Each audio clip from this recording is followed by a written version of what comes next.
Hello, everyone. Hello, everyone. So I don't see anyone here in the comments yet, so even if it's just me, that's all right. We're still going to go again and go over the witness stories, survivors of the JRC. Now, both I and Stevie have covered this subject, but it hasn't really got the response I had hoped for, so I thought it was time to go ahead and do a live going over the info. Hi, Jeannie. Hi. Sorry, it's kind of been haphazard. They have Black Friday sales going on way before it's Black Friday. It's okay. I understand. Sorry I couldn't make it last week. I was just getting my hair done when you sent me that link. I was like, oh, crap. Oh, it's fine. Hello, Justice for Depp. As always, folks, if anyone wants to jump on the panel, the link is in the chat. It is the top comment. I'll kind of wait for people to kind of show up before I'll go ahead and start reading it. And trigger warning, everyone. What I'm going to be reading is incredibly disturbing. It is about abuse and torture of disabled people. But just like Rob on his channel believes it's important for victim stories to get out, I think it is important that these people's stories get out.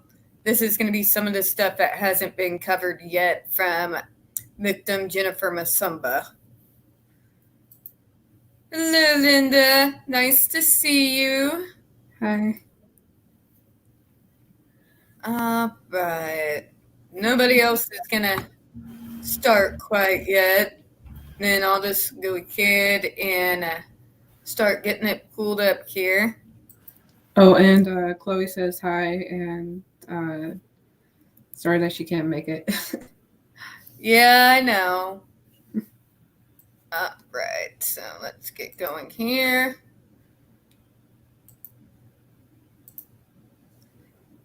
All right, so this I pulled up from Autistic Hoya's massive, huge archive. And it's Jennifer Masumba, she calls it the real Judge Rotenberg Center. And she states here, it's time to make this real. Real people hurt me. I am stuck with nightmares that won't stop. These are the people who hurt me for life. So this was an article she wrote, Other Ways I Was Abused at JRC. Before I was on the GED shocks at JRC, I was abused in many other ways at the Judge Rotenberg Center. I remember on my very first day, when we got on the bus to go back to the residence, the girls sitting behind me started kneeing me in the back to the seat. They wouldn't stop, and the staff sitting with me did nothing about it. Well, that's pretty common with most of us. Mm-hmm. But as soon as I finally reacted, I was punished. Staff continued to allow those two girls to abuse me the whole time I lived in the LaRusso house with them. They were in the room next to mine, would call me names and threaten me all the time. They would never be held accountable, but every time I would finally try to defend myself, I was restrained or marked as having behaviors. Also at the LaRusso house, the supervisor, her name was Mary Dia, she would pinch me under my shirt anytime I was having a hard time. That's messed up. Mm-hmm. She also told other staff to do the same thing. One morning I got restrained, I don't remember why, and a male staff kicked me so hard in the ribs and stomped on my side. Oh my God. I was bruised so badly on my side from my hip to the top of my ribs. I showed the nurse at school and told him what the staff did, but nothing ever happened to him. The first classroom I was in was run by Sam Pinkra. There was another girl client in there that did not like me because they had signed her preferred staff as my staff, as she later said. She picked on me all the time. Then one day she got rewarded to go to the big reward store and brought back a full bottle of soda. I wasn't even looking when she blindsided me, smashing me so hard in the head with the full bottle of soda I saw stars. but the staff didn't do anything about it. So on top of everything else, they encouraged bullying. I was so scared and upset, I reacted, of course. I just got attacked, and that was my natural response to defend myself. I was restrained. She wasn't, and sat there and laughed and made fun of me. I was so frustrated and sad, knowing nobody and staff allowing me to be abused by other staff and clients. I was terrified. But for the GED, they automatically didn't allow me to do anything. Not because of behavior, but based on the fact that they had already decided to put me on the GED before I got there. There was none of that bullshit about trying everything else first. No, gave me no chances. I had to sit in my room on the 4-point board at all times at the school and residence on the floor. If I moved, I got an automatic restraint on the board. They would put it so tight on my hands they would be so cold and hurt so bad. Sounds like they cut off her circulation. I would try so hard to be calm even though I was in pain, but they would always left me in for hours. After 2 hours, the staff would call, monitor would approve another 2 hours at least. Even if I was so calm, they would leave me at least 4 hours. I remember that so well. I was in so much pain. I would hear staff whispering about how they couldn't wait for my court date. I wasn't yet aware of what that meant, but I could tell by the slyness it was not good. A lot of the staff would get so delighted when someone new would go on the GED, asking how the student reacted and laughing like it was funny. People think this shit is treatment, and like it's so regulated and safe. The whole program, in my opinion and experience, is a sick, twisted clusterfuck of a torture, abuse, and sadism, wrapped up in a victim blaming while acting like saviors to the outside world. I wish so hard that people would see the truth. So that was, she wrote that back on July the 27th, 2016. So before I kind of move forward of that, I just kind of wanted to get everybody's opinion of kind of what they thought about what we just read there. It's pretty sick. It basically ties into the video you played a few months ago of that those kids screaming in that building. Mm-hmm. It's a description of that in words. It's messed up. Well, most of the people know them for shock. They don't know about the other physical abuse, like the fact that she got kicked and stomped on. And that's abuse, not treatment. Like, what the fuck are... Right? All right, so in the comments, folks, what do you all think of what it is we just read there?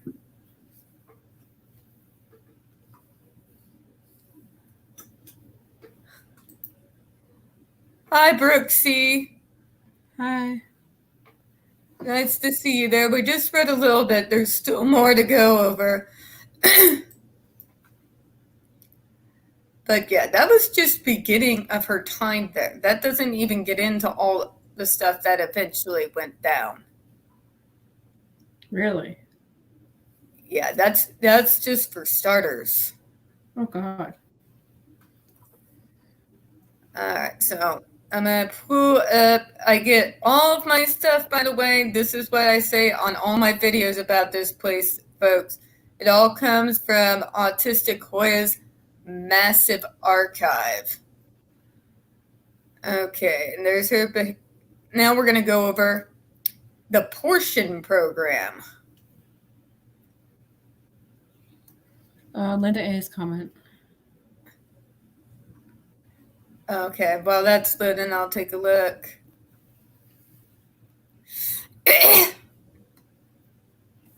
And Echo Space. Hi, Sean B. Yeah, it is, Linda. It's completely brutal, and they've continued to get away with it, court case after court case. I'm doing a series now where the New York City Special Education Department did an investigation in 2006. They did a random, unplanned for visits to the JRC, which has backed up every single thing that the victims have said. So it's not like a situation like Miss Nameless one where they're all talk. No, they have private investigations and evidence to back them up. Echo says, sounds like staff are not paying enough attention to triggers. That's where the solution generally is. Oh, they do pay attention to triggers. That's the problem.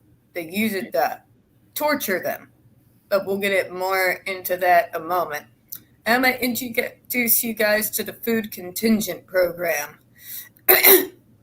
And yes, they use the GED through things that aren't self-harming or a threat to themselves or others.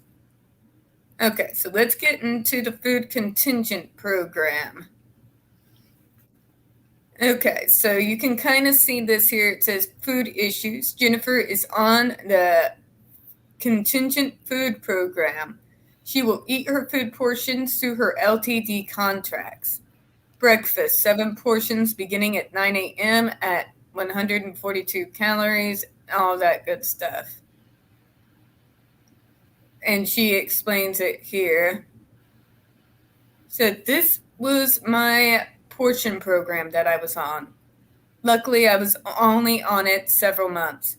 It works like this. My meals were divided up into portions, little plastic cups. We woke up around 6 a.m. As you see, I was not allowed to start earning my breakfast until 9 a.m. Think about that. Earning your breakfast. You're a kid, and you have to earn your breakfast.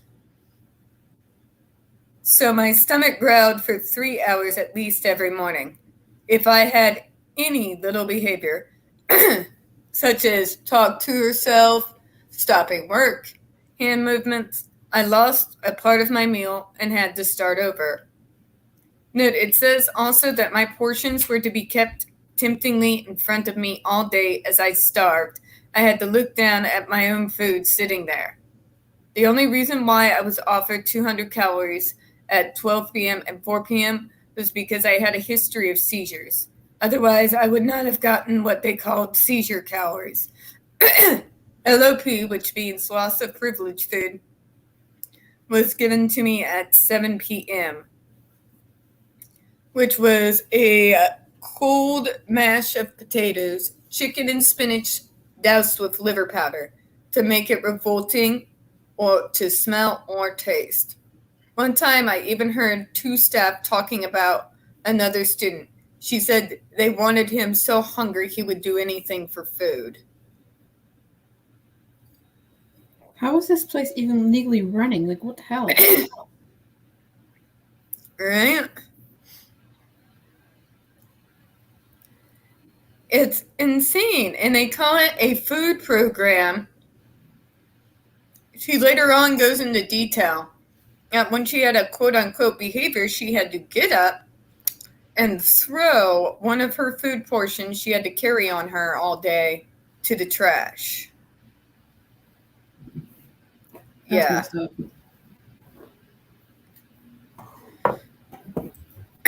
This is the JRC, Merrick. This is what I've been fighting for the last 14 years. They are supposedly a special education school that use painful skin shocks. 45 milliamps they use to shock those kids. A police taser uses about 4 to 5. They starve them, like I was reading in that, and they still got more information to go over, but yeah. That's their food program. You have to earn your breakfast. It's insane. All right. We got more to go over here. Oh, goodness gracious. It went back to the beginning again. Okay, there it is. You're not wrong. Yeah, I'll get to the comments here while that loads. More sadistic, torture these staff members have engraved seat with their name on it in hell waiting for them. Agreed. And Merrick says, I've heard about the skin shocks, a pointless, insane reason to shock, but I never heard about the food thing. Oh, unfortunately, it gets worse. And yeah, systematic torture. Basically. Alright, so we're going in to the next one here. Unfortunately, another true story. In my first few months at being at JRC, I had been asking about where my glasses were. They had gotten taken from me at some point after I got there, and they said I was too unsafe to have them. And what fucked up world do you live in where even you're not allowed to have your own glasses so you can see? Because you're too dangerous with them. Like, what the hell is she going to do with them? Poke you repeatedly?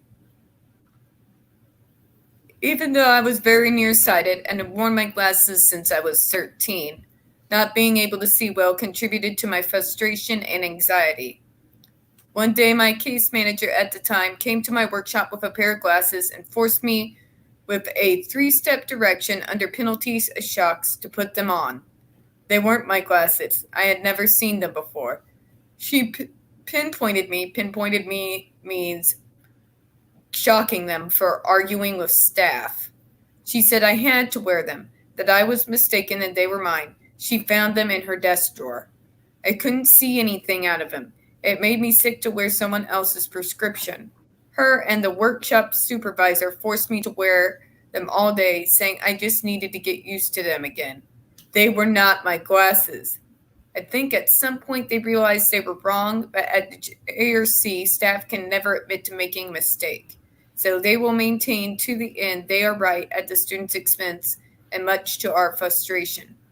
To save myself, I ended up losing the glasses so I wouldn't have to wear them anymore.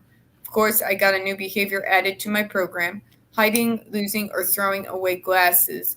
Truth is, I would never hide or throw away my actual glasses. I really need them to see. I was forced into doing that because they were forcing me to wear someone else's glasses. Like, who does that? The JRC. That's kind of on the lighter side of things. And I gotta go back up again. Okay. And this is one she did in 2015.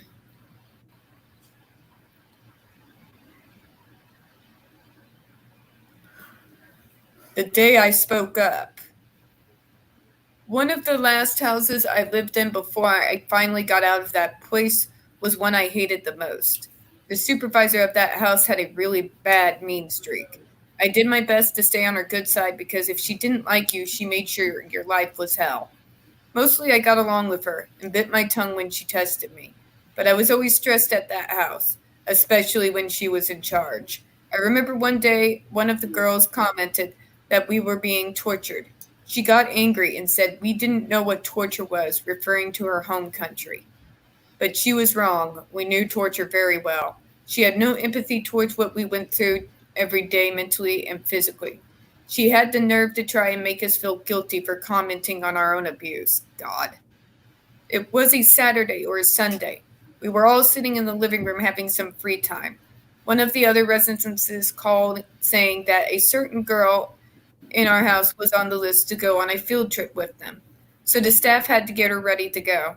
She needed help dressing and stuff, and she didn't have any socks on. Staff didn't feel like going upstairs to get the girls on clothes, so they dug through the laundry that was downstairs with us. When they were giving her socks, I noticed they had another girl's name on them. She was kind of my friend, and not even thinking, I said, "Hey, aren't those yours?" She said yes. Now, I just want to say I didn't do anything wrong.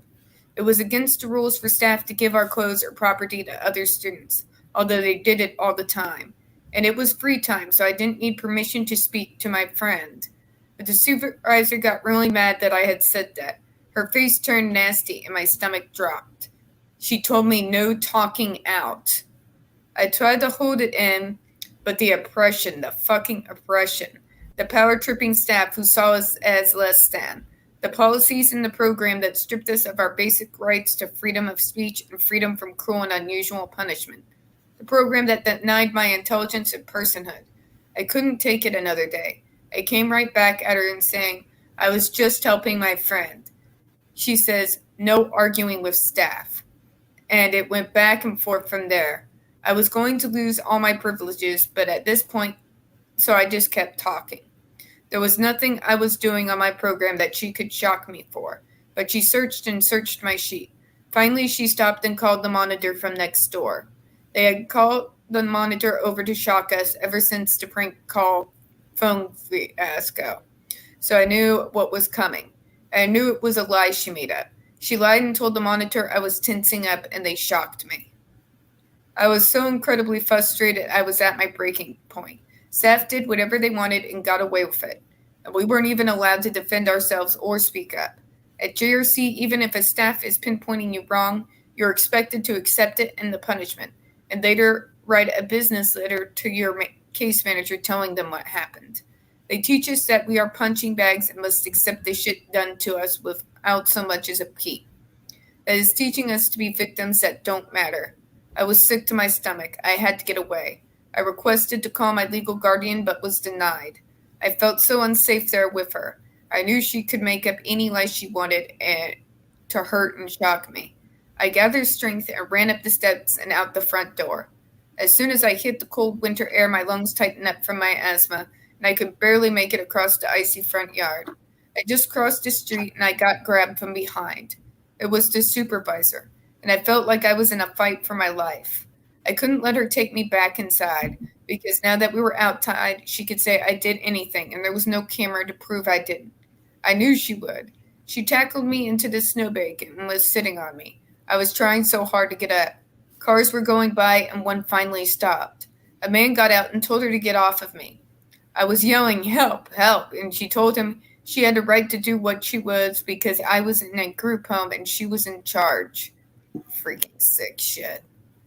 I kept asking him for help, and he got between us and made her get off me. I remember I hugged that man. I felt safer with that stranger than these staff I had been stuck with for years. He called the police, and when they came, she kept arguing that she had a right to take me back to the house. But thankfully, they wouldn't let her. The police called an ambulance, which took me to a nearby hospital. I felt so relieved to be away from her, like the world was off my shoulders. I had been so scared. They put me in an empty room in the hospital, and soon after, the supervisor arrived. She tried to come into the room with me, and I'd freaked out. The security guard told the doctors that I was calm until she came near me, and they made her get out. After a while, the weekend administrator came. She told me because of what I did, I had to move to another residence with more staff. I felt relieved I would be away from her. I'm so thankful for the stranger who stopped to help me. If he hadn't pulled her off of me and called the police, she would have gotten me back in that house and shocked the hell out of me. It's amazing to me how all those strangers had more common sense and compassion than the staff at the JRC program. It shows what society considers as wrong is excused at the JRC. Strangers saw me as more human than the staff did. I was lucky that day, but there were many other days that I wasn't. So let me read some of the comments here.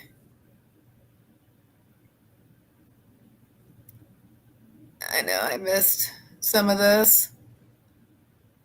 While I'm pulling up the comments, what do you think about all of that? It's insane. God, I'm beyond mad.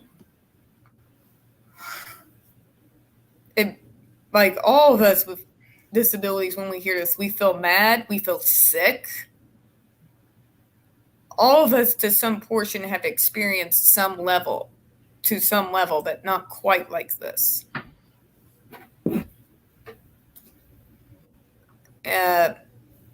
Check provoking is needed, or hey, stop provoking people. Yeah.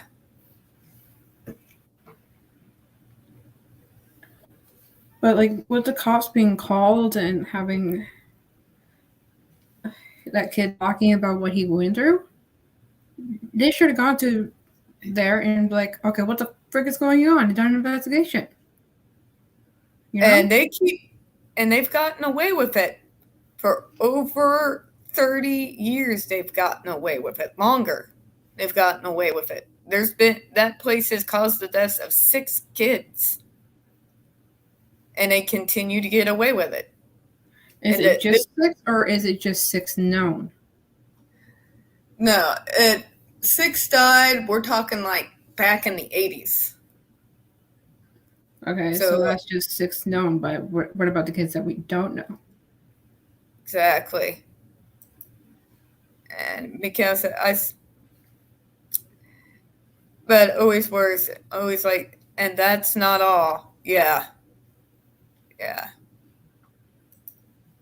And Shelby, that place sounds really, really bad. It's the stuff of nightmares.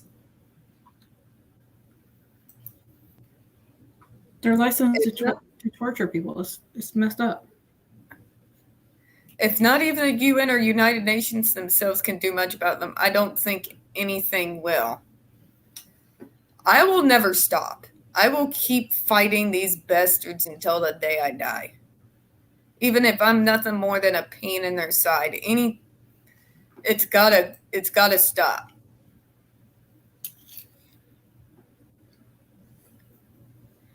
I mean, keep fighting it. I think people are at that place fighting it. I'm sorry, right? Like protesting it, right?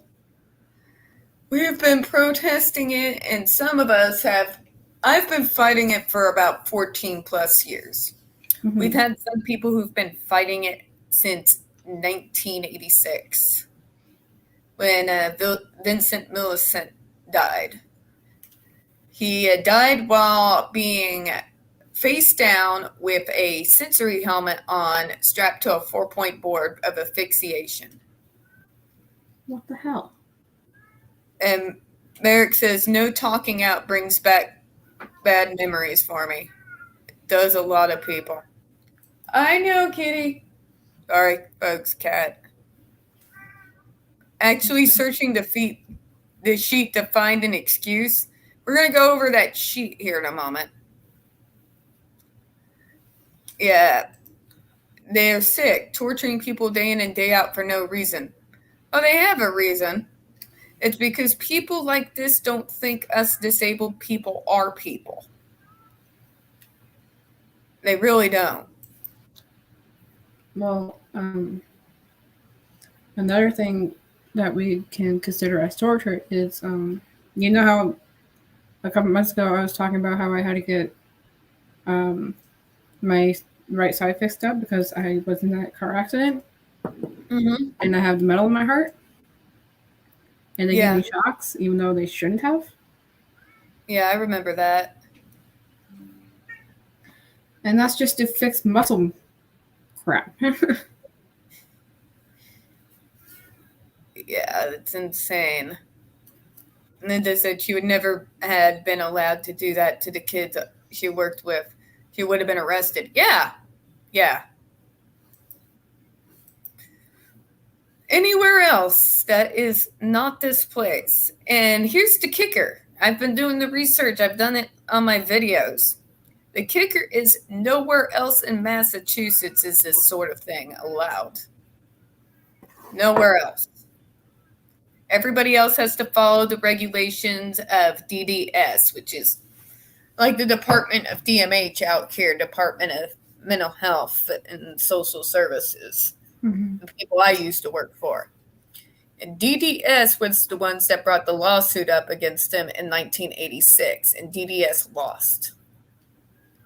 And the settlement they got into with the JRC has since then been called the Consent Decree.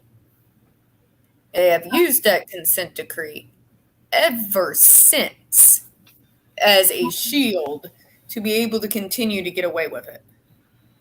How did they lose if they have so much proof of abuse? They didn't at the time. It was 1986. They didn't have the videos and all the stuff that we have now. Oh, okay. Yeah. In some backwood places.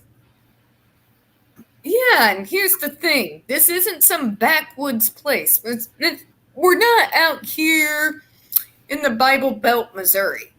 This is out in Canton, Massachusetts. It is a suburb of Boston. It's actually a fairly well-known area. So it's not like in the backwoods somewhere out here, Missouri or Arkansas, that this stuff's going on. It is in one of the most progressive areas in the United States that this is taking place in. That's what's really disturbing. Mm-hmm. Hi, Planet Q. Hi, Shalina. Now, real quick, just so you guys have a bit of a reference, we're going to go over, I have to go with the abbreviations because she bravely went ahead and posted her behavioral sheet, but it's so small because she was so new to it at the time that she did a text accessible version. Oh. Okay, so Jennifer Masamba's behavioral sheet. Let me do the screen share here.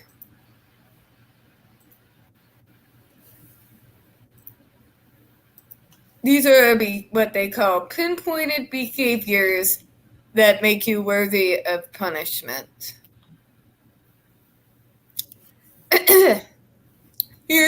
It just goes through abbreviations, but it's a good idea of what they get shocked for. OOS, you get shocked for being at a seat. 1 GED 4, 1 shock from the GED 4. Of course, they have the helmet. Lose points, loss of privilege from getting a reward. Sensory assault helmet that covers your head and assaults you with awful white noise. Touch electrical items in an attempt to dismantle or defeat its use equals try to take the GED shock device off or prevent it from shocking. HDB, health dangerous behaviors. If you urinated or defecated due to the shocks, which can sometimes happen when you're being electrocuted, you got shocked more. MDIS, manipulative, destructive, or inappropriate speech. Means if you were saying curse words like, most teenagers and young adults do, you got shocked for it. You got shocked for non-compliance. Education social, LOP, loss of privileges, that's when you got to get starved to death. IVB, inappropriate verbal behavior. And it kind of just goes over it here. Destroy 1 GED 4. Property and destruction includes attempts and threats, verbal or written, to include bang objects, kick objects, throw objects, slam doors, touch electrical outlets without permission, touch electrical items, and attempt to dismantle or defeat its use, you get shocked. Shocked in the stomach, legs, and abdomen for blatant attempts to hurt self, bang head, attempts to cut body with objects, CZ, stick items in body, attack, push pins, attempts to commit suicide. I would imagine they've had quite a few attempts suicide, to be honest, to include lying objects around the neck. If you tried to run away, to include attempts, remove the seat belt without permission, attempts to remove restraints, make suicidal gestures, pick fingers to cause redness and or bleeding, violent head shakes, pick scabs. Everybody picks scabs. Self, hit self, scratch self to cause injury, drop self to floor, verbal threats to harm self, including comments about health dangerous behaviors or dying, such as don't bang your head, kill me. So you can literally sarcastically say kill me, and I guess that's a shockable offense. Excluding speaking with treatment team or nursing. Oh, so basically, breathing is a shockable offense. Yep. Like, what the hell? Training for 5 minutes, forcibly wrap hands in clothing, forcibly pulling clothing into body, forcibly wrapping legs and arms around a chair. My God, I did that all the way, like, forever. I still do that shit. Really? And forcibly pull self into GM table. Repetitive hand movements in front of face. Seriously, waving your hand in front of your face. How horrifying. I'm a danger to myself and others just by doing this. Tense up for more than 2 seconds. So anybody who knows anything about electric shock, if you get shocked, your muscles are going to tense. It's an involuntary reflex. So you get shocked for an involuntary muscle reflex. Remove shoelaces or drawstrings without permission. Defecate or urinate anywhere but in toilet, even if you know they're the ones who cause it. Okay, shock to swear at others and to include non-verbally. My God, they would have never took me off the 4-point board.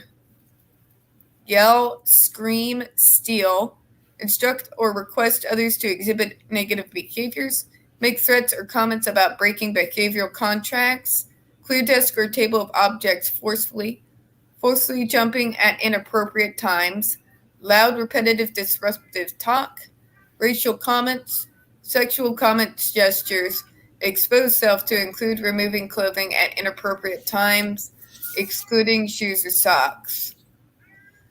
Okay, non-compliance, blatant no, refuse to follow any given direction, 3-step direction, attempt to remove or defeat the purpose of the GED, refuse physical prompting.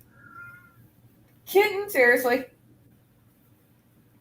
Ritualistic behaviors, hesitating before passing through doorways, repetitive tapping objects, having to touch something with both hands instead of just one.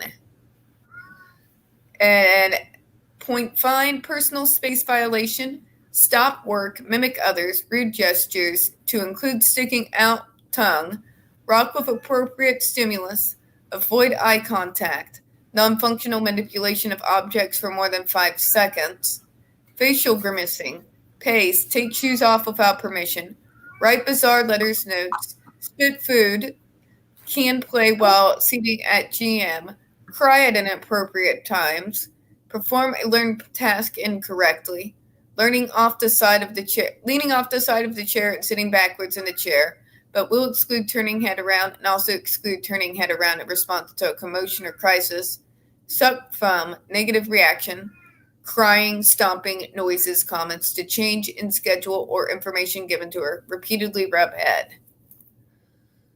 That's loss of points, loss of privileges, refuse to eat more than 50% of meal, argue with staff, interrupt others, nag, talk out, speak in an appropriate tone of voice, tease others, laugh, sing at inappropriate times, bizarre speech, I'm going to heaven today, comments about hearing voices, seeing things, nonsense noises, verbal repeating, talk to self, negative comments to include or about others to self. So that's her sheet, folks. Yes. That's what they call medicine. I'll be back in 30 minutes, okay? Okay. All right.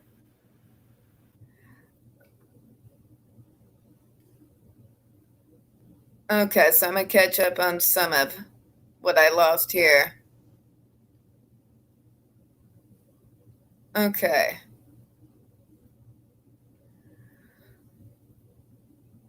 Okay.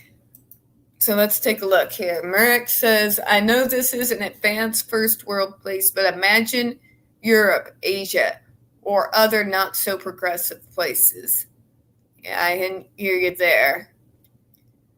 It's happening. Oh, yeah.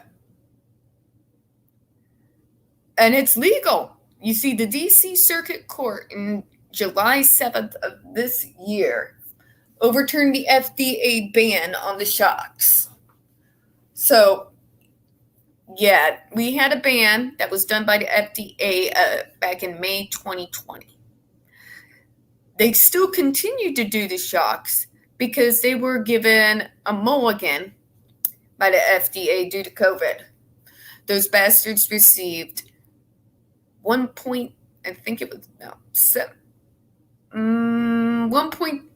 it's $2.7 million in COVID relief these people, these assholes, got. Linda A says, yeah, Never punish behaviors they can't control. Thank you.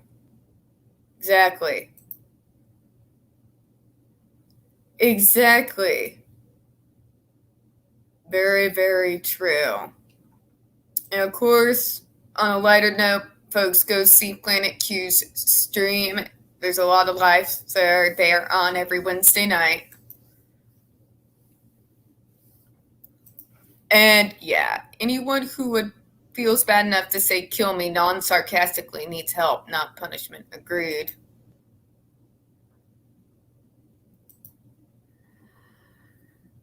Yeah. Remind me sometime to do a stream on the wonderful world of ABA. I promise you, you'll get a whole new education on what some of these treatments are like. Okay, Sean B says, I wonder if the staff at JRC would have ever been attacked or even been killed by someone in self-defense that's being kept there against their will. If so, the staff probably deserved it. I've always wondered about that. I have. I really have. Okay. They do. They torture them. Right? My God. My ass would have never been off that 4-point board. I curse and throw the bird constantly. All the time. I like to joke that I pretty much wake up by sitting bolt upright and flashing the double bird to the planet. They would have never taken me off that board. Ever.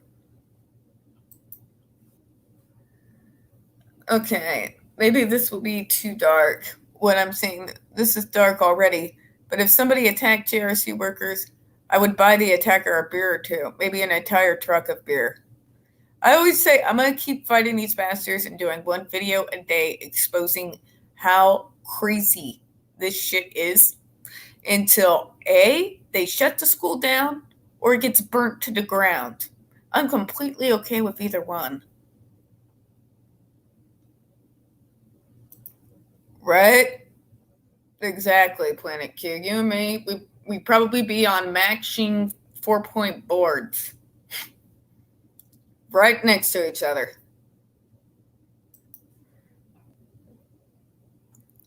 It is. It's horrifying. And it's still going on.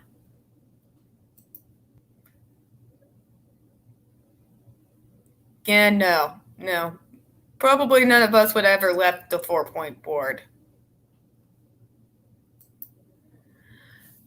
All right, folks.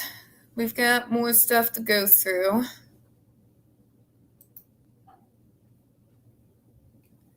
Let's go back up here.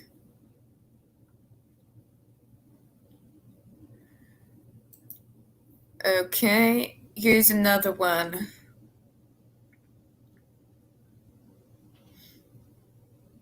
And I have some of the others to go through other than just Jennifer Masamba.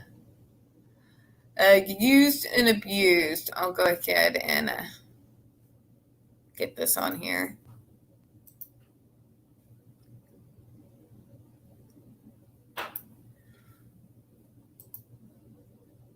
We would, Shalana. We really would be the twins on the board. Okay. So not long after I got to the JRC, they found out I had a talent for playing the piano.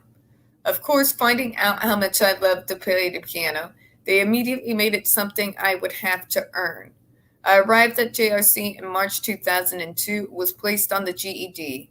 By May that same year. Not long after that came JRC's graduation day. Glenda Crooks asked if I would play the piano for the procession and also play something in the middle of the ceremony. Of course, I was excited and said sure. When I was warming up, my case manager went to work trying to hide my 5 wires and electrodes that were all over my body. I guess they didn't want the visiting families to have to be subjected to that, even though it was acceptable for me to have to deal with it every day. Everything went well that day, and all the families really liked it. So that became the new tradition that I would play for graduation. The next year, however, things got ugly. That morning, my case manager, Heather, was extra nice to me and seemed to be less strict than usual. Usually, she would pinpoint my every little movement as a behavior. She stayed with me as I sat at the piano waiting for the ceremony to stop. I had been given a bagel and cream cheese from breakfast and was eating that. I dropped the cream cheese on the piano bench. As I tried to clean it off my hand, she told me no manipulating objects. I told her I was trying to clean the seat off, and she pinpointed me with no arguing with staff. I felt so hot and frustrated inside. Most any human would want to clean off the seat. I wasn't doing anything bad or wrong. I managed to hold it in, as she promised that after I played for graduation, I could go to the after party and eat the good food. Since at the time I was on contingent food or portions and had to earn every bite of my meals, that was a big deal. The ceremony started and I played my 2 songs. As the speeches were finishing, I again noticed the cream cheese and tried to wipe it off the bench. This time my case manager pinpointed me and told me to stand up. I knew I was in big trouble, the way her voice was, but didn't understand why. Before I knew it, she had her hands on my shoulders and directed me to walk. She marched me back to my workshop and told me to take a seat. Then she grabbed my transmitter and started giving me the shocks. I ended up with 7 in a row. I couldn't even remember what they were all for, but it had to do with the stupid cream cheese and went from there. But why didn't she do that earlier? Oh yeah, because JRC wanted something from me. They needed something. Pulling me out right before the graduation. They had no backup plan. They had to look good in front of the families. Then as soon as they got what they wanted from me, they threw me back in the dungeon and tortured me. I never got any lunch. I was in pain and starving. I was crying. My body hurt, but my heart hurt more. Yeah. Yeah.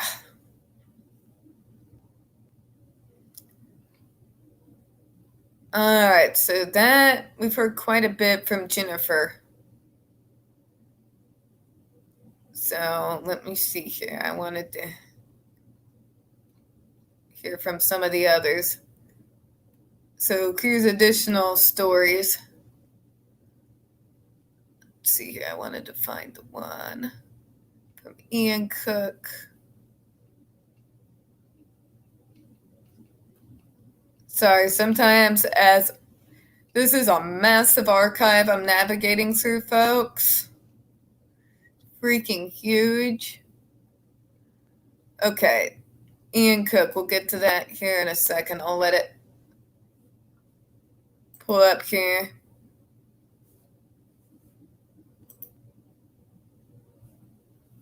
But let's see what you guys have. We really would be the twins on the bed, Planet Q. We would definitely have been the twins on the bed.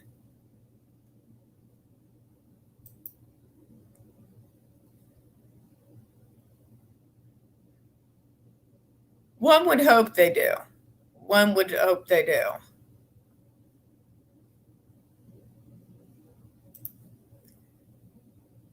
No, they really don't. Exactly. Used and thrown away.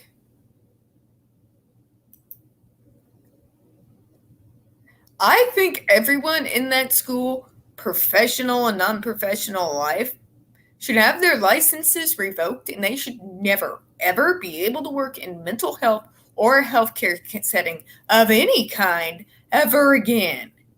Ever again. I feel like they read the Spanish Inquisition's notes and then turned it to 11. If you all seen Spinal Tap, you'll get the whole turn it to 11 reference. Thank you, Sean B. This has continued on and on after lawsuit, evidence after evidence, investigation after investigation. When you have the UN Special Rapporteur on torture, asking the U.S. government to do a federal investigation into this place. That's no small dice there. Yep, exactly, Merrick. Exactly. It's that useful crap. And they still use that in ABA, folks. It is literally designed that we will be useful. I got one thing to say to that. Fuck, you're useful.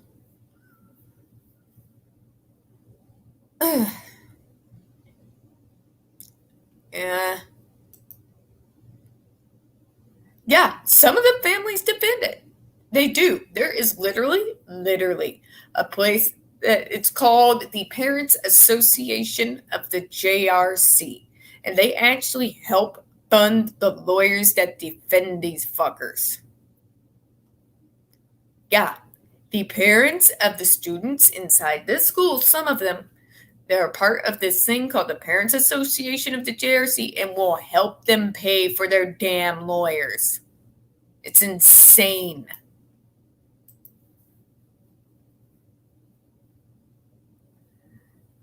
Oh, the Special Repertoire of Torture has declared it to be a violation on the Convention Against Torture. And the U.S. has done nothing. In fact, since it went viral back in 2012, the UN made this as there was another special convention to stop this type of treatment on people with disabilities.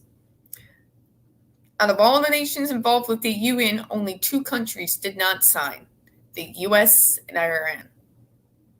I don't know if we've signed since then. It's been a while since I've looked that stuff up, but yeah, that's a true story there.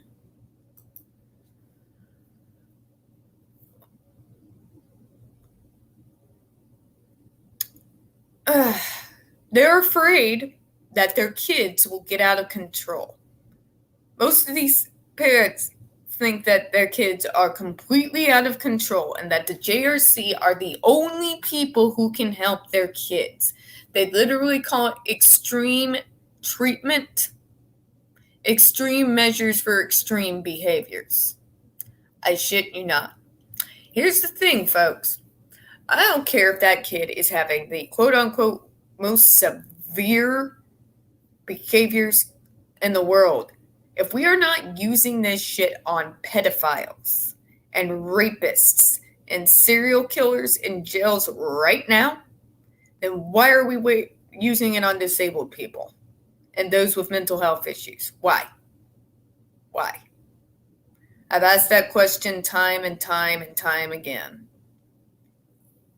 And none of these parents so far who defend the school have been able to answer me. And trust me when I say there are other answers. I have worked in the field.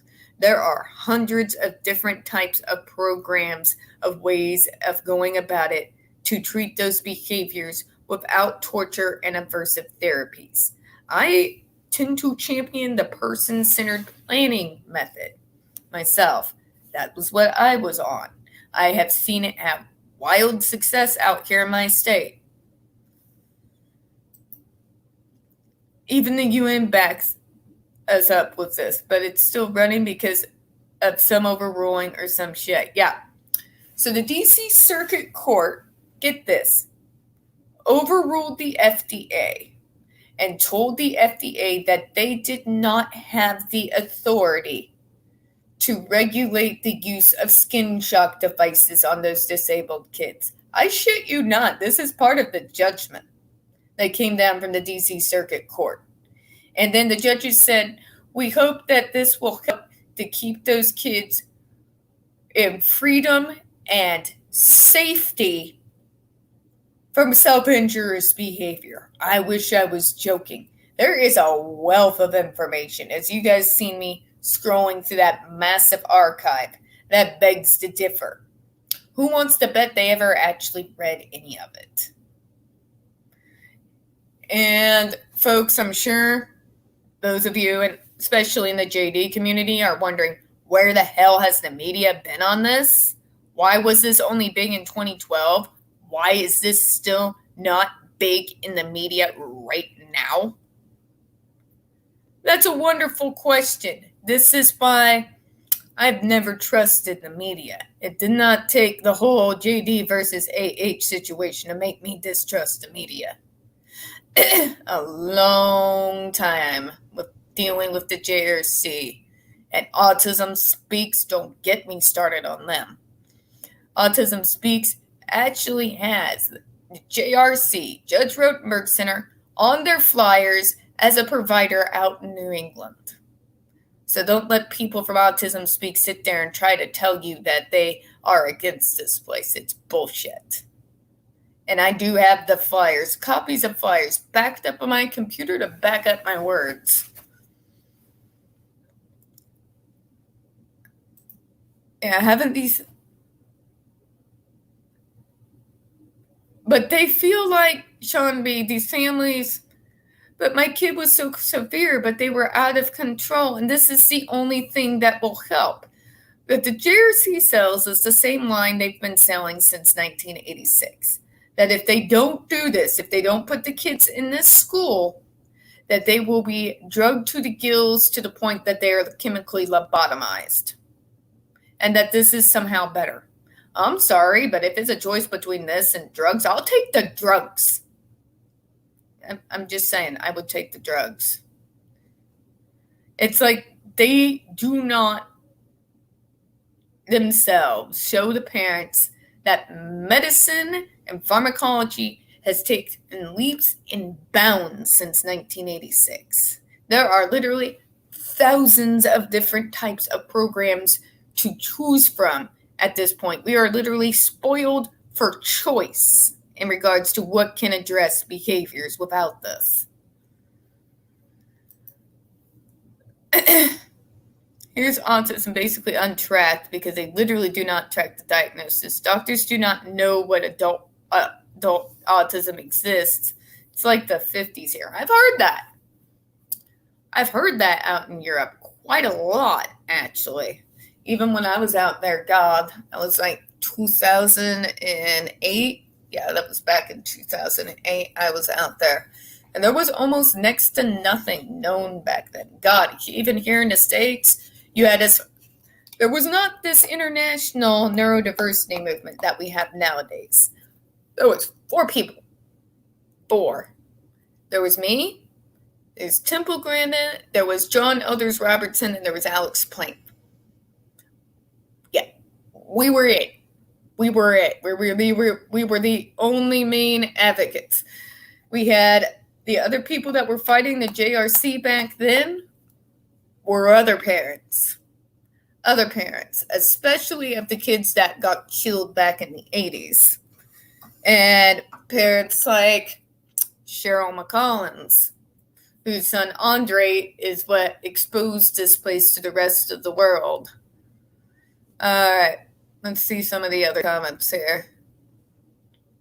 Take a quick break. iPhones and color TVs, so that makes us a second world nation. Good God. Pretty much.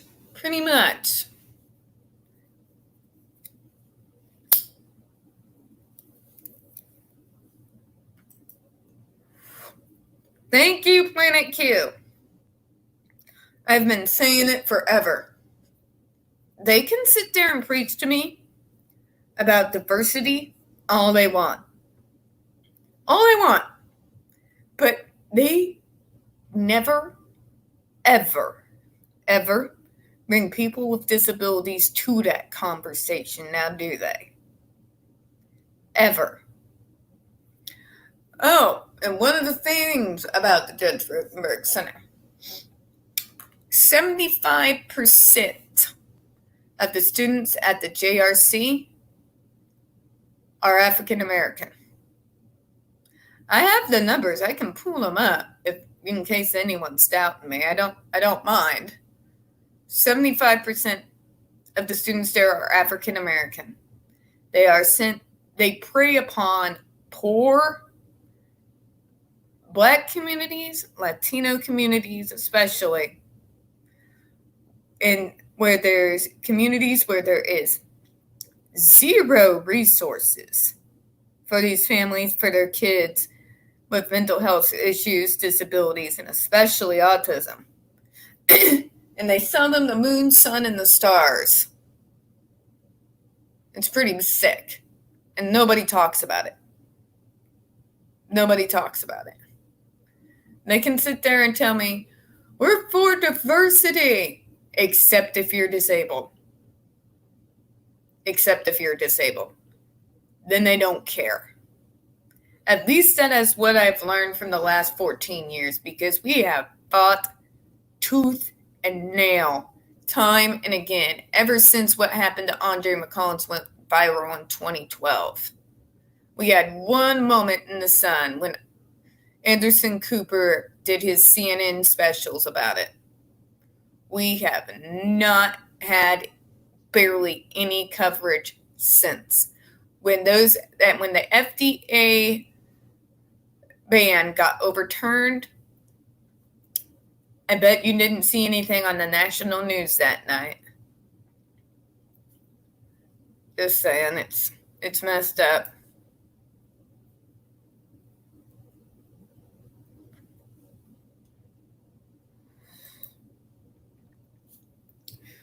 All right, so we've got Ian's story to go ahead and go through.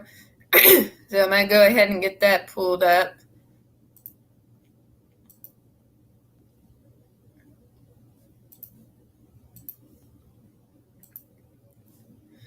Okay, this is the transcript of the April 2014 testimony of Ian Cook. I'm going to give you a little background.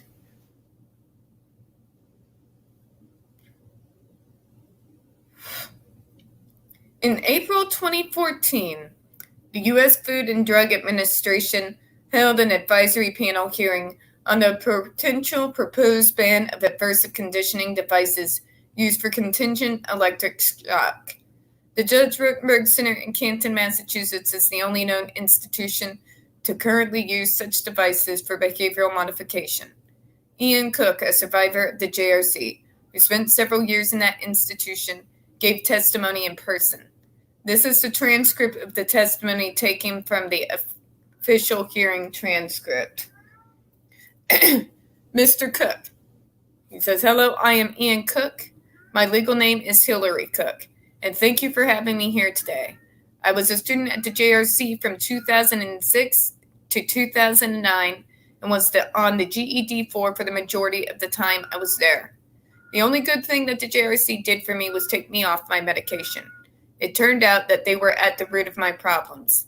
The GED, however, didn't help me at all. On the contrary, I had been put on the GED due to my previous aggressive behavior. That said, I cannot remember a single time I was ever shocked for said behavior." Brahma! Sorry, cat. "Most of my shocks were for non-compliance or disruption. In fact, I was also subject to a method known as BRLs. We're going to learn what BRLs are today, guys. Get ready for this.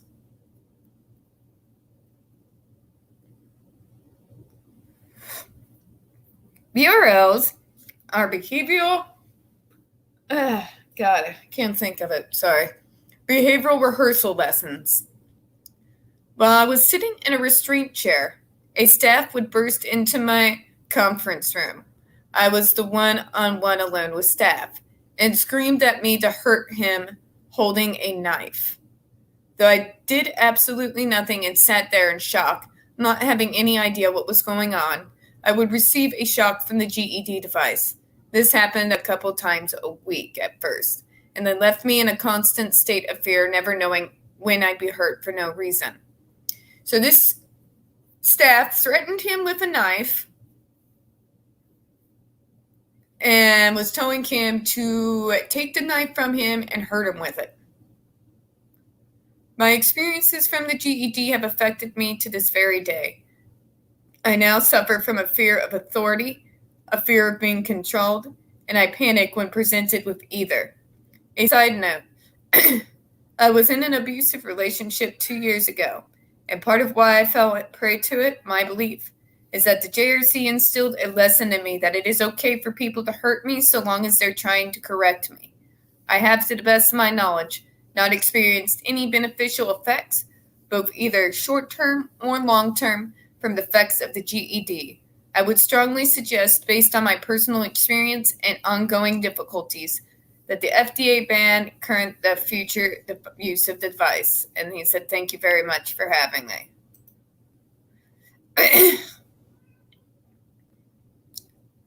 So yeah, behavioral lessons are these interesting little things where staff will jump out at students with sharp objects and act in a threatening manner.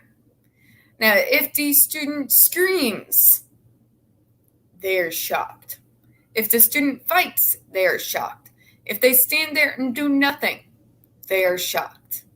And there's backup documents to this. I'm reading one right now. It's actually categorized and logged in the 2006 investigation done by the New York Special Education Department.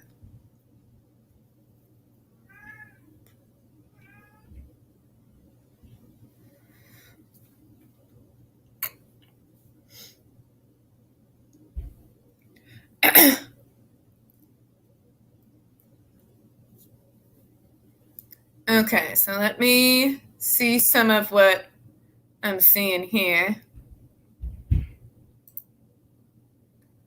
I know, Linda, it's hard to watch, but I thank you for being here. I need this information to get out. All of us who've been fighting these people, we're tired.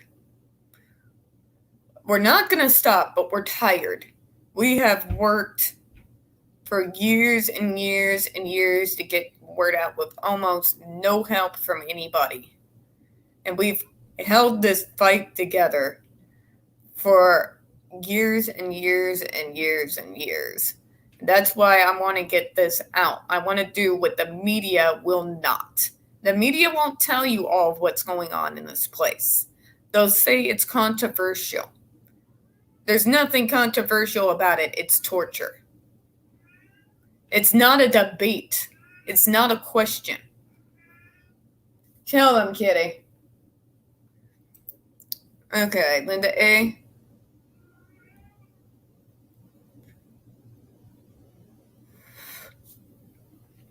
I myself out here in the freaking Bible Belt, Missouri, we were part of one of the many states that pioneered person-centered planning sort of treatment.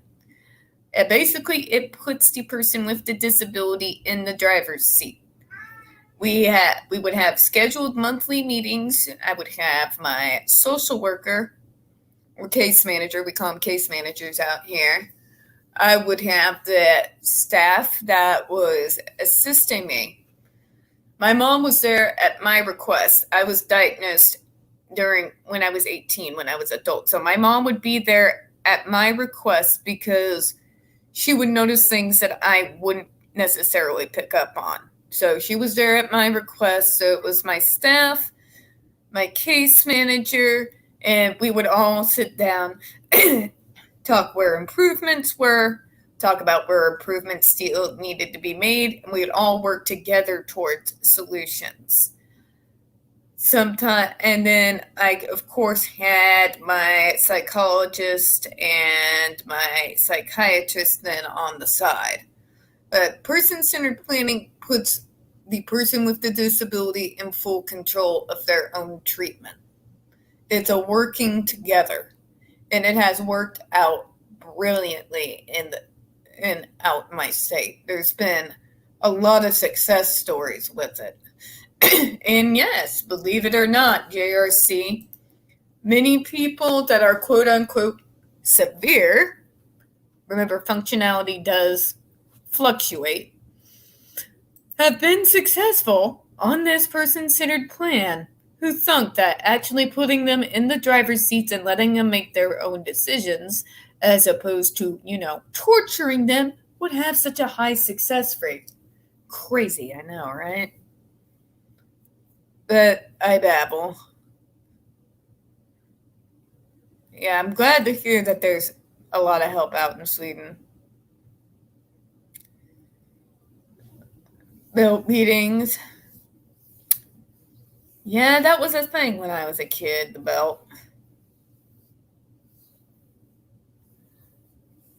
Good God, Merrick, I'm sorry.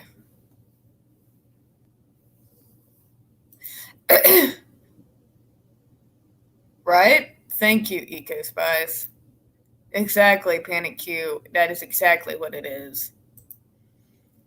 When ABA exists, something worse will rise from the depths of hell. When fucked up A exists fucked up B is there to replace it in the leaderboards of top fucked up. That's life, I guess. Indeed.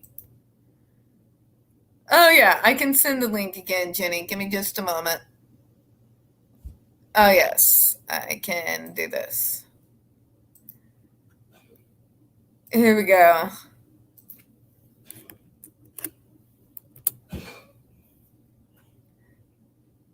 Sorry, it's taking me a while to go through the comments. It is. Exactly, Echo Spice. Here's the thing. A lot of the people that work here as mental health associates or aides, whatever they call themselves, guess how long their training is? 3 weeks. 3 weeks. Out here, if you want to be so much as a medical assistant, you have to go through a 6-week program. It's insane.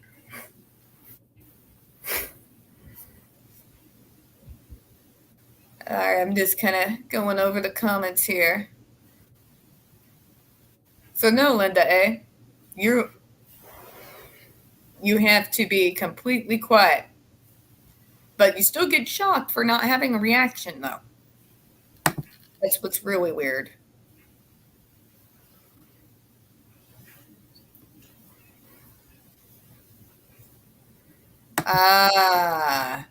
Talking about my kitten. Yeah, he has a list of demands and wants to speak with management.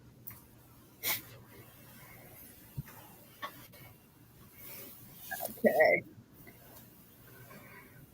Exactly. That's basically what person-centered living is. But go ahead and talk, Jenny. I've been kind of babbling for a while. It's okay. I just got back, so I'm just trying to catch up on what's going on. What did I miss? So I was going over Ian Cook's testimony and introducing everyone to what the JRC calls behavioral rehearsal lessons. And what those are is staff will jump out at a student. In Ian Cook's case, they jumped out at him with a knife and were threatening him. Now, what was the purpose of this? If he were to scream, he'd be shocked. If he were to fight, he'd be shocked. If he stood there and did nothing, he was still shocked. But they only shocked him once because he did what he was supposed to do. Yeah. And like I said earlier, you breathe, you get shocked. Like, what? Exactly.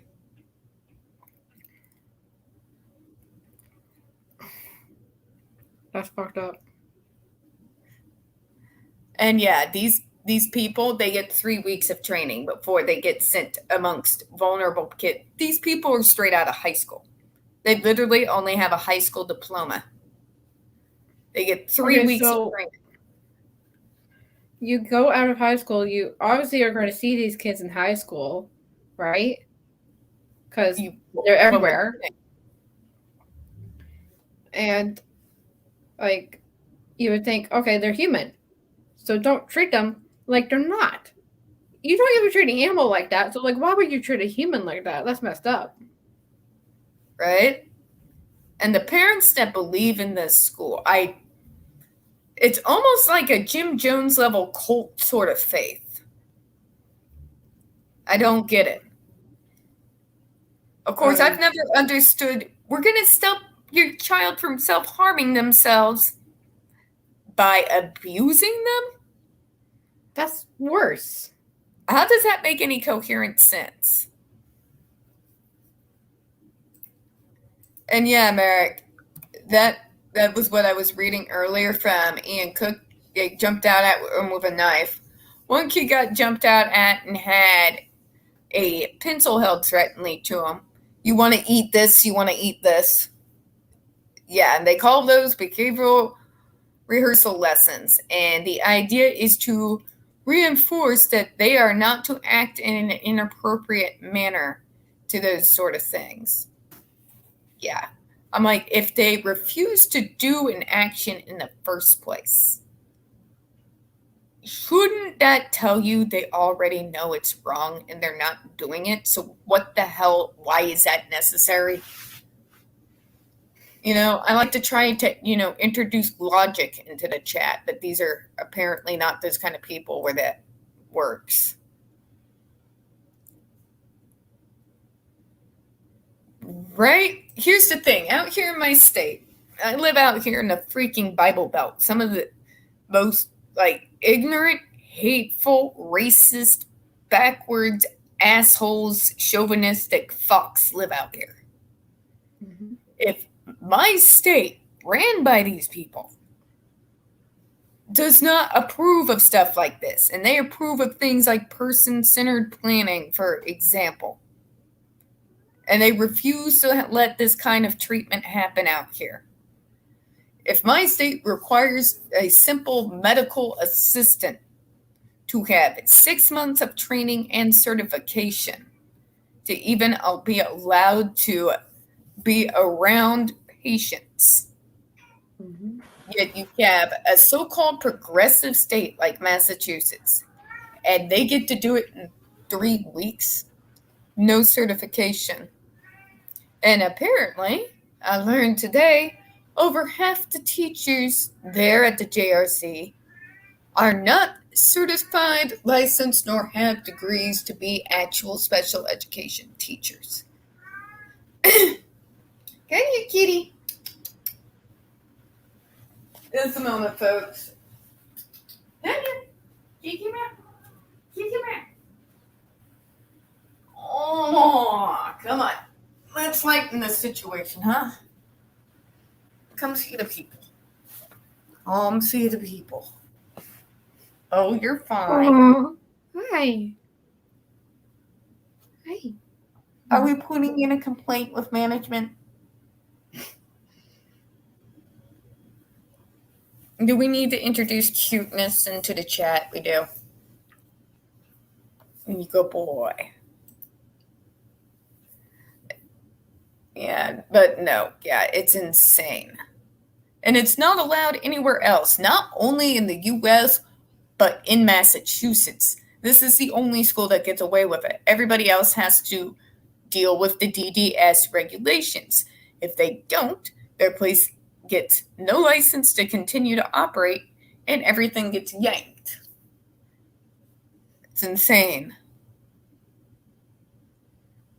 Did you read the article from 2008 from Boston Magazine about JRC? I believe I have, but it's been a minute. No. Yeah, they go into depth about it. It's crazy. No, Echo Spice. 3 weeks for mental health care professionals? God, out here in Missouri, is to be a med assistant, you have to get 6 months of training. For just being so much as a pharmacist assistant, you have to have about 3 months. It goes on and on. Mom, Eric, I don't do this if this is going to cause you any trouble, but you tell them to fuck off. Mm-hmm. You are not sick or twisted.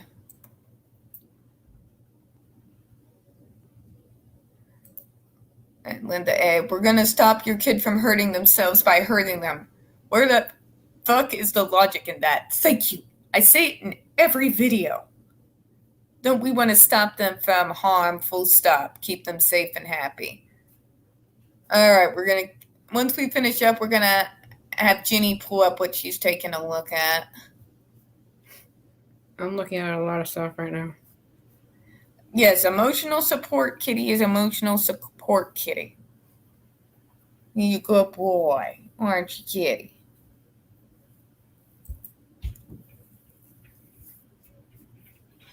Thank you.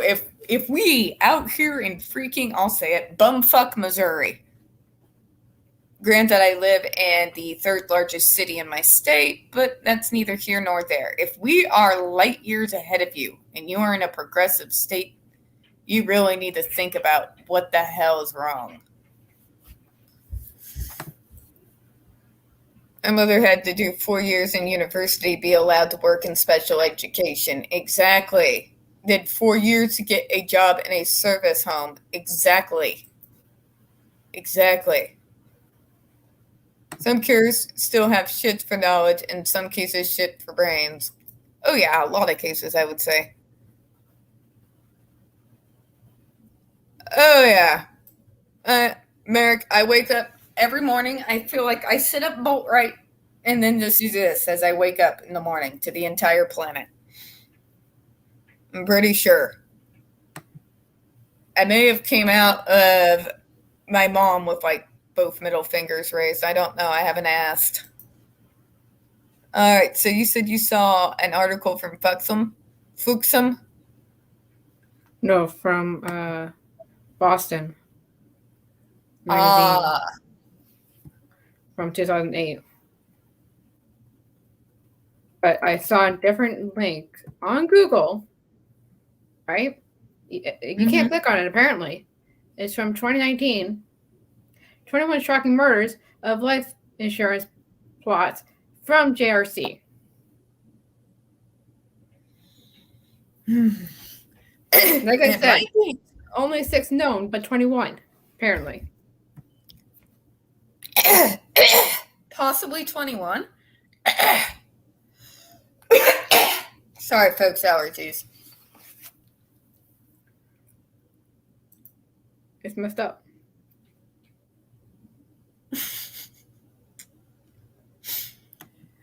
I don't know curse words in various languages, unfortunately. I know the sign language. Fuck you. Nice. I approve. I approve this message. All right, folks, and on a lighter note, Planet Q and Jenny, they're up on Wednesday nights, 11 Eastern, 8 Pacific. It's definitely a good place after watching something like this to get some giggles in. We're actually going live tomorrow. Remember, make sure to go tomorrow especially. Remember that not the whole world is JRC.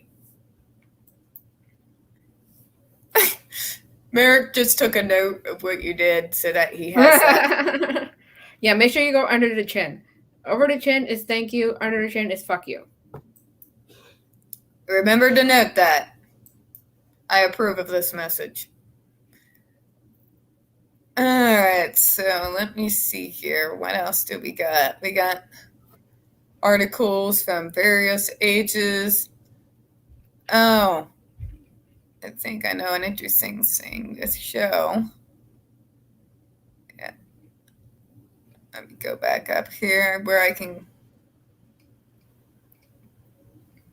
So, brief background. If you look at this, I'm going to just kind of read this to you. This kind of the stuff that it has. About the repository, Jennifer Masamba's blog, it points out the additional stories and accounts from survivors, the 2012 Andre McCollins trial. There's a book by Jan Nesbitt called Pain and Shock in America that came out this year on October 2021. You have U.S. state government agencies, U.S. federal government agencies, U.S. court cases involving the JRC, the United Nations Special Rapporteur on Torture, op-eds. Oh, we got the op-eds and all of that from JRI and supporters directly. Oh my God, if I read that tonight, that might have to be another stream. I don't think I would be able to quite do that without like losing my shit completely. But yeah, this is a huge archive, folks. There's a reason why I pull this up and put it on every single one of my videos. There is a whole lot of this on here. Okay. I'm looking for something specific, though. Here we go. Okay, let's see here. This is what I was looking for. Okay, so we're getting ready to pull something up here. Okay. That's 97. But I want recent.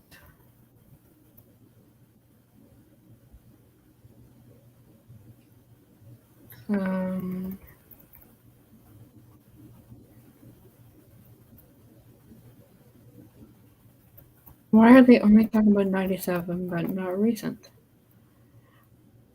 Oh god. ABA leaks finds seventh death at the Judge Rogan Center.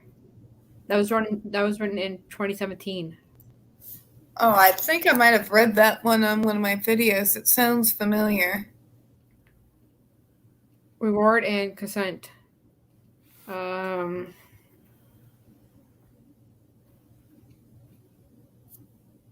Gunshots was an unborn baby of 17-year-old girl, according to Massachusetts Disabled Persons Protection Commission.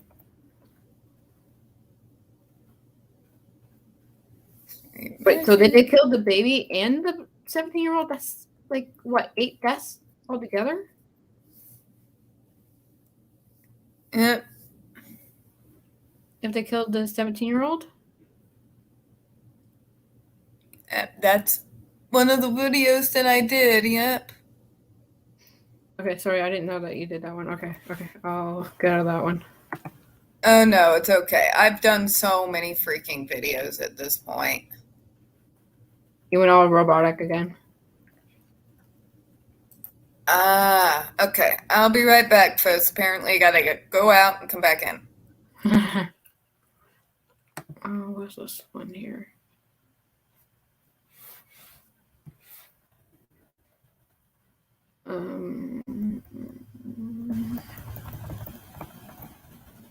Hi again. Hi. Did you read the this one's recent from Commonwealth. Time to end public funding for Judge Rokenberg Center. When was it done? April 20th, 2021. I believe so, yes. That's when they were letting us know that it was still going on in spite of the ban. Okay. Back. Which one are you? July 14th, 2020. Did you read that one? I think so. Oh, for the love of Pete, people. There's so many articles on this messed up thing. There's a lot of articles, but has anybody ever seen it on the news? I mean, most of this we've had to go digging for. Oh my god. I'm just going to read a passage from this. Can I? Yep, go right ahead. The Judge Rokenberg Educational Center was one of the original schools that got help from the Baker admissions. Announced Monday, $16.1 million in relief went to 32 special education residential schools providers to support costs related to the pandemic. Yep, that's what I was saying earlier. They got COVID funding. That's messed up. Right? Okay, so here's what the graph I was looking for, folks. Just in case anyone was wondering whether or not the JRC was racist on top of everything else, I got a little graph to show you. And I'm well aware I sound like Ross Perot. I don't care. I got a graph to prove it. This is a racial disproportionate at the JRC. 45.3% of the students being tortured at the JRC right now are Black African American. 45%, nearly half. That's messed up. Latin, 28.1%. White, we take up 21.1%. Okay, 6, probably 7 now, numbers of deaths due to the JRC, abuse and negligence, not more. $52 million of revenue the JRC makes every year. 240 number of students at the JRC currently. 80 number of students of JRC who are subjected to shocks, approximately. 5,000 number of shocks one student received in one day. 2 years students are kept almost in constant restraint.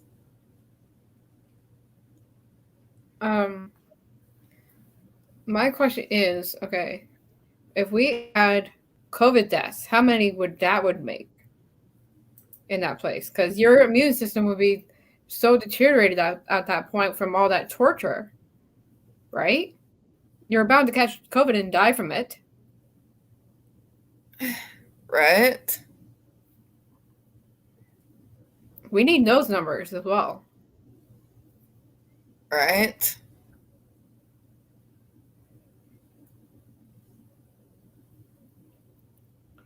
Yeah, so COVID funding was something that a lot of schools got during lockdown to continue to be able to operate once they got out of lockdown, and the few places that were still operating, like JRC. The JRC is an all-around school. They have these kids, some of them in group homes, especially the ones on the GEDs, and they received COVID funding, millions of dollars to continue this. Federal dollars.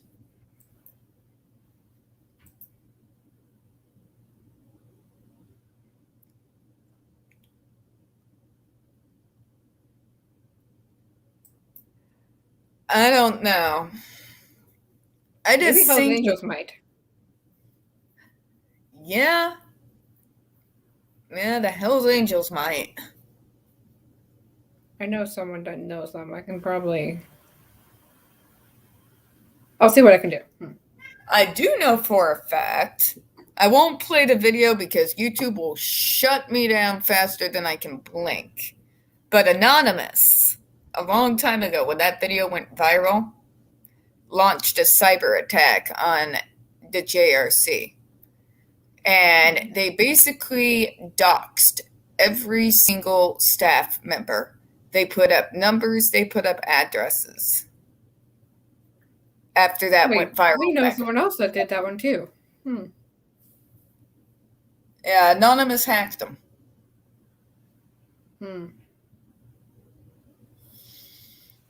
Anonymous. I've been asking that same question. Nobody, like, when it comes to these kids, for some reason, I don't know whether it's so horrible that people just can't handle it, so they forget it, or what. But yeah, we've been putting it out there and putting it out there and putting it out there, and we've never let it leave the public mind entirely. Like, I've been putting it out there that the schools I went through are not okay. And these are just regular public schools. Yeah, public schools are bad enough. Public schools, when you have a neurodiversity diagnosis, are bullshit. Anybody can tell you that. Or just a neuro and a physical problem. Oh, I remember this one kid. Okay, so let me explain the backstory behind the physical thing, and then I'll get into what happened. Okay, so with my neck, the 3 top bones are fused together. And I have a thing called, what is it called? They'll come back to me, sorry. Coming like, spinal Spondylosis. There we go. It came back. I have that too. So the curvature of my back is really bent in. So one wrong move, I can be paralyzed. Keep that in mind when I tell the story. So I was talking in front of a locker with my friends. I was like technically in front of their locker, like my friend's locker, talking to them, right? And this guy grabs my head and slams it into the locker. And what did he have to do? Write me a sorry note. Oh yeah, that's gonna make it better. Like, excuse you, I could have been paralyzed or dead. Yeah, public schools are shit. I literally had, well, I've told you guys before, that freaking math teacher that came after me. Nobody did shit. They did nothing. Public school is sheer hell on anybody who's even slightly different. You have a disability, it's that much worse. I've had to endure more freaking short bus comments than I care to remember. Yeah. Yeah, they lack funding, resources, and ability. Public schools won't even give their teachers the resources or the training that they need to be able to better assist. They want to push integration. That's great. There's wonderful. There should be integration, but integration takes money, it takes training, it takes education, and they leave their teachers high and dry every single time. These teachers are already using their own salaries to be able to cover school supplies for these kids. They don't have the money or the time to be able to get extra education. That is where the school board and everybody is supposed to step in. Go ahead, Jenny. Just because you said that, I can think of an incident where the teacher didn't even bother teaching us or marking us. Okay, so they push integration, right? So this was a drama class of all things. Like, what the fuck are you doing? It's fucking drama. Right? And this fucking teacher decided to write on our progress reports going, these students, because they are in the ME class, are not going to be taught or marked. Yeah, I remember you telling me that. I'm thinking more, my Aunt Lois, she's been in special education. She's been a special educator longer than I've been alive. And she's one of those people who's noted because she lives out in Massachusetts. And, the few good teachers out there who are actually, paying for school supplies and trying to help and don't get it. They're not taught how to handle these kids. And then you have those asshole teachers who don't even want to try, like the one you're talking there. Just give them a free pass, get them out. And it wasn't even like a free pass or nothing. It was just like, hey, we're not going to teach you or anything. So I fought back. And I was like, fuck you. I'm going to get marked if I'm going to be in this class, or I'm not going to be in this class. Oh my God. So not literally knowing how to read or write because the teachers just gave up. I went through all of elementary school up to grade 10 not knowing how to read or write. I had to teach myself. No one wanted to teach me.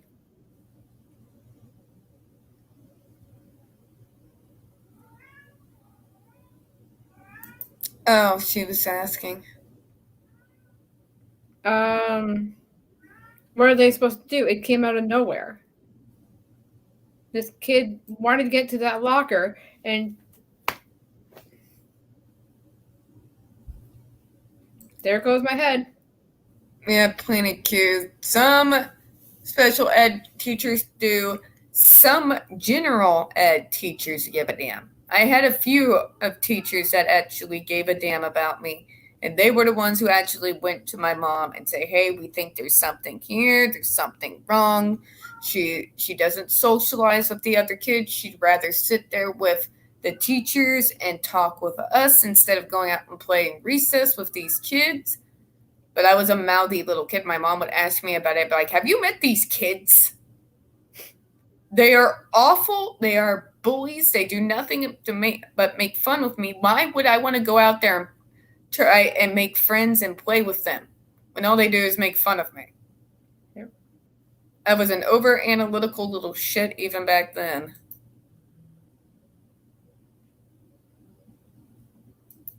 Well, I fear it might, because that school's still standing. Just like places like the JRC. I've always said the JRC, they're just the most infamous at the moment. They are by far not the only ones out there. Not even remotely close. A good majority of these special schools or general schools, they all push ABA. And I'll get into that probably some other night. That's another special level of hell. Mr. Mew. All right, folks. So this has been a real heavy topic tonight. For the last 20 minutes, let's maybe lighten things up a little bit. So, everyone's day, because how's everybody's day been going? I don't want to bitch about how bad back-to-back calls with stupid people have gone this evening. So, how's everybody's day been? Anybody had done anything fun besides me? I have to live vicariously through you all. Mittens, come here. So, you guys talk. I'll get you pulled up. Come here. Or you can lighten it up. You can lighten it up by being cute. Say hi. Hi. Say hi. Linda, because it's so hidden and it's not well known, they can't really do nothing. Because what are you supposed to do?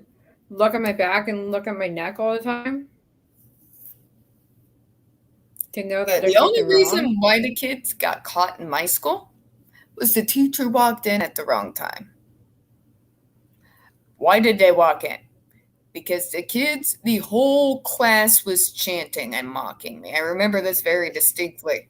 It was the first time I ever had a meltdown in public. The whole class, everyone was sing-songing, mocking me. So I got pissed and I snapped. I had an autism snap, that's what I call it. And I picked up one of those old heavy 90s desks, the one with the wraparound wood and the real heavy bottom. And I was like, God, about 45, 50 pounds soaking wet. I've always been relatively small. And I picked up this freaking desk and I threw it across the room into the wall and screamed, "Bite me," at the top of my lungs. And I went marching down the hallway. And one of the teachers from the side classrooms came and got me. And then explained to the other teacher what had happened. And what happened was one of the worst fake apologies ever. The teacher basically read them the riot act.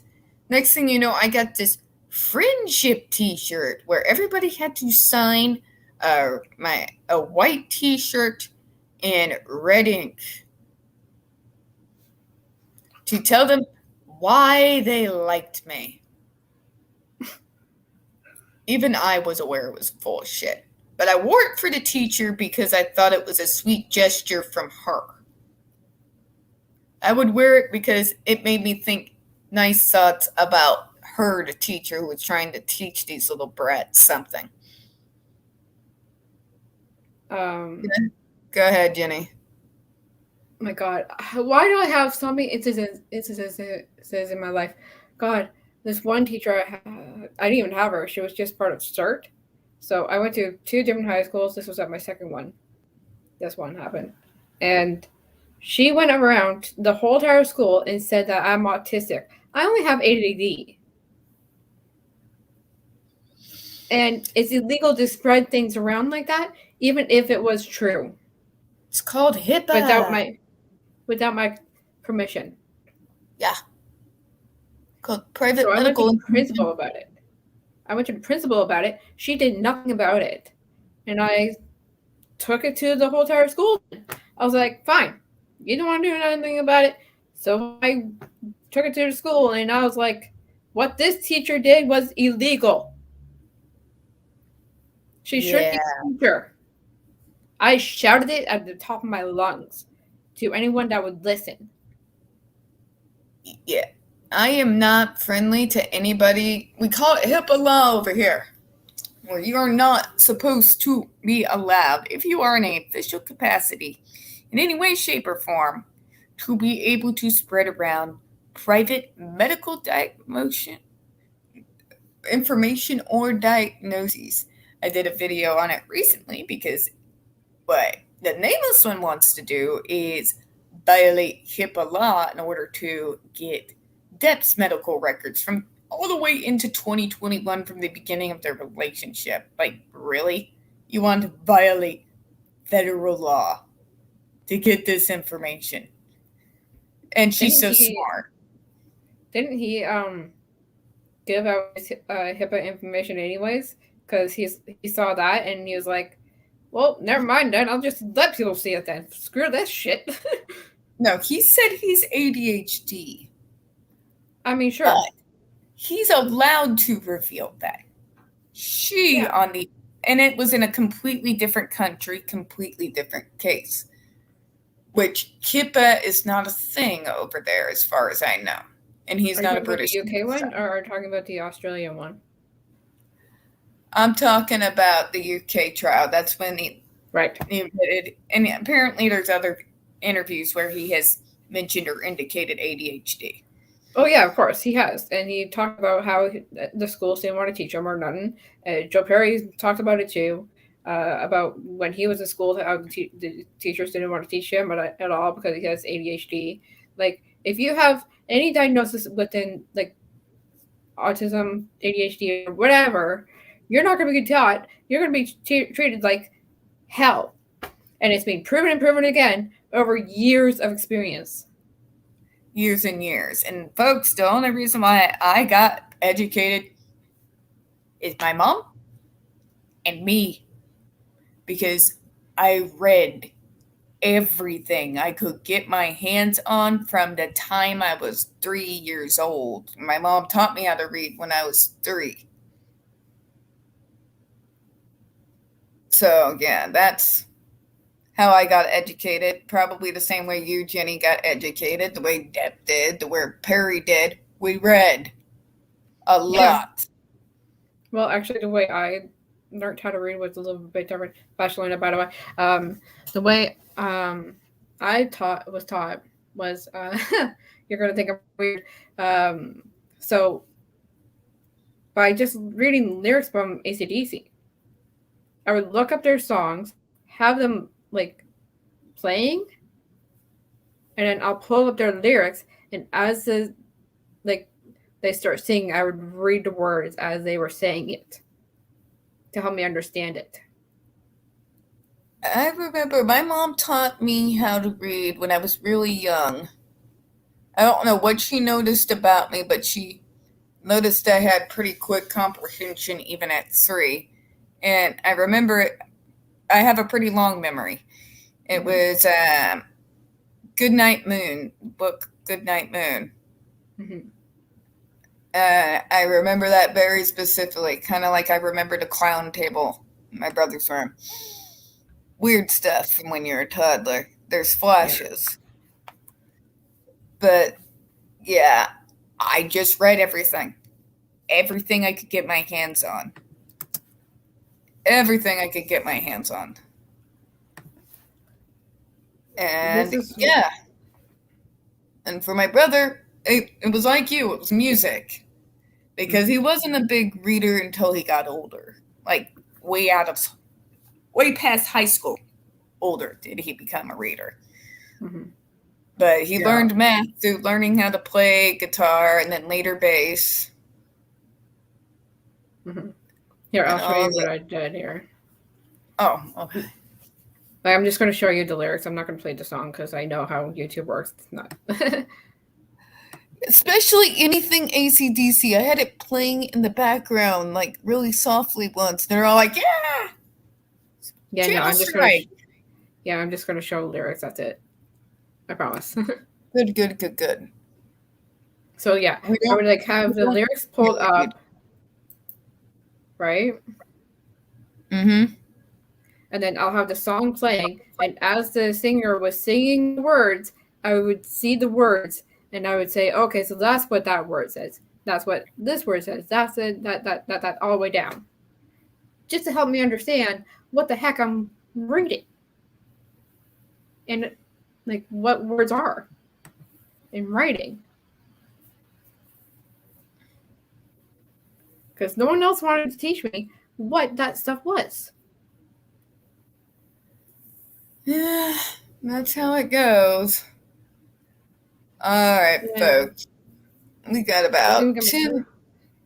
We got about 10 minutes more, and anything anybody else wants to bring up here, other than how much public schooling fucking sucks. And then with math, sorry. Basically, I learned 2 + 2 was by looking at my fingers. I did a lot of math on my fingers, and I'm not ashamed to say that because along with the neurodiversity diagnosis of autism, I also have a sneaking suspicion that I have the diagnosis of dyscalculia.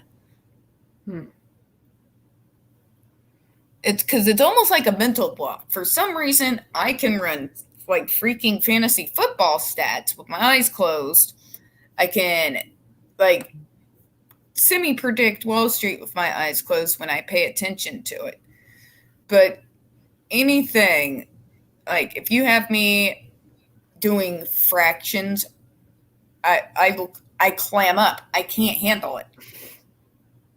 It will throw me into an autistic meltdown faster than literally anything else, including sensory issues. Thank you, Echo Spice. Oh, I was just reading that. That's a really smart comment. And yes, yeah, it was. What? My mom started to teach me to read when I was 5 to 6 to prepare me for school because she was afraid I would be behind. Otherwise, she was so scared that I wouldn't be able to handle regular school. There are so many learning styles. One way does not work for everyone, which is another flaw in the classroom. Yes, Echo Space. And that's really good that your mom was able to help you understand reading at 5 or 6. Linda. Hi, Meow. Sorry, guys. My mouse went over the couch. Again? As always. Yes, I know. Mommy's being weird, Mitten. Mama's aware. Yes. It's pretty bad when you have your cat looking at you going, Mommy, what the fuck?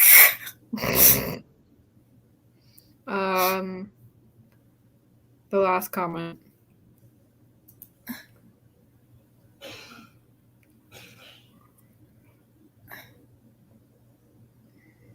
And blame your inability to learn by yourself without teaching K by. Pretty much. So, one of my social studies teachers in the we'll just call it Hicks School USA. His name was Coach, I won't say, we'll just say Coach Sal. I won't say his full name. I don't want to dox the guy. And the glaring memories I have of him is him saying, "Joyful up!" And I would also remember him drinking out of a styrofoam cup that every single one of us could smell the whiskey off of. And he would just write notes, and our job was to copy down the notes, and nothing was ever really taught. I know the majority of the history that I do because I'm a history freaking nut. And I studied everything I could get my hands on. It was kind of surprising what you can get a hands on in a Hick library. Either Yeah. that or it was kind of impressive. If you can find the complete set of the rise and fall of the Roman Empire in a Hick backwater school, somebody knew what they were doing.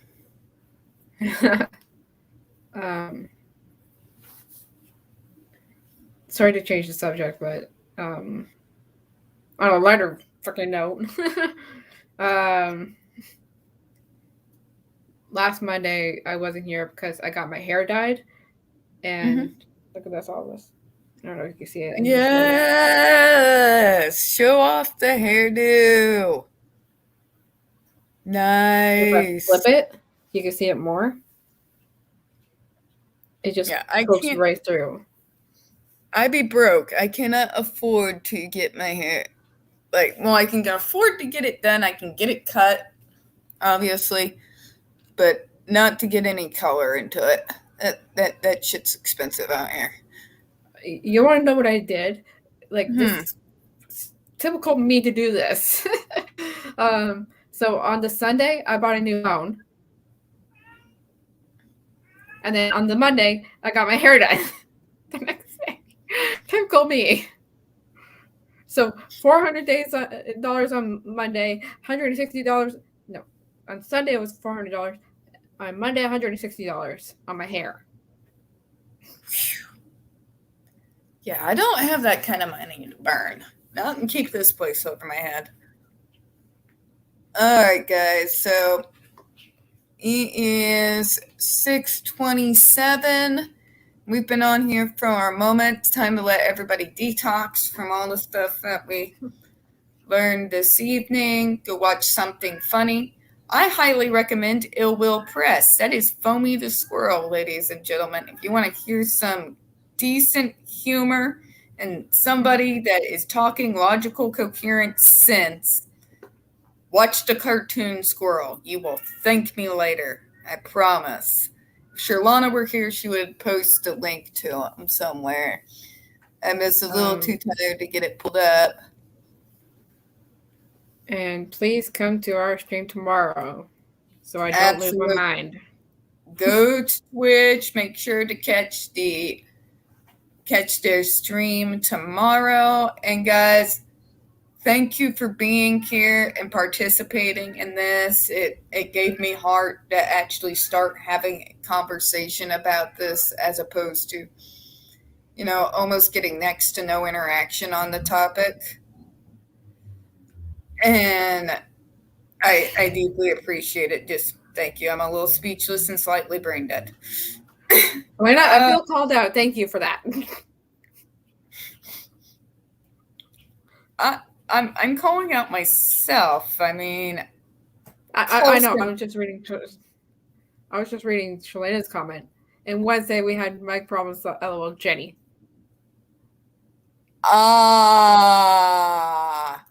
Okay, Planet Q. If you would please put in a link to one of Foamy's videos. The one on safe spaces has been a favorite of mine for a moment. So before we go, if you wouldn't mind linking one of his vids, please go over and watch. He's fantastic. And he's one of us. He has both, let's see here, ADHD, autism, and a few other diagnoses. But he makes some of the most brilliant common sense videos on the planet. If I was a mod, I would do it, but All right, Shalana's going again. Just look up Ill Will Press. All one word, Ill Will Press. Mm-hmm. All right, folks. We do appreciate you coming over to Spilling Tea. We hope you all have a good one. Bye-bye, everyone.